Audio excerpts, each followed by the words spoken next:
You ask Tiger to solve. This deals with linear equations with one unknown.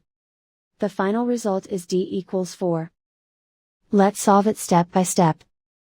Group all d terms on the left side of the equation. Subtract d from both sides.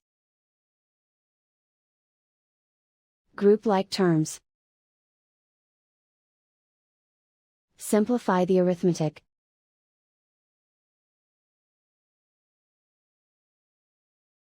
Group all constants on the right side of the equation. Subtract 24 from both sides. Simplify the arithmetic.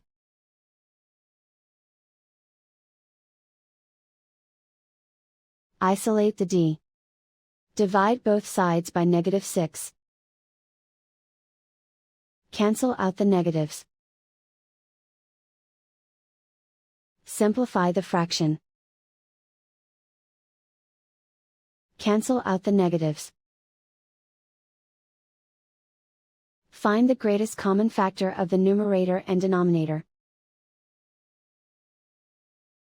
Factor out and cancel the greatest common factor. And so the final result is d equals 4.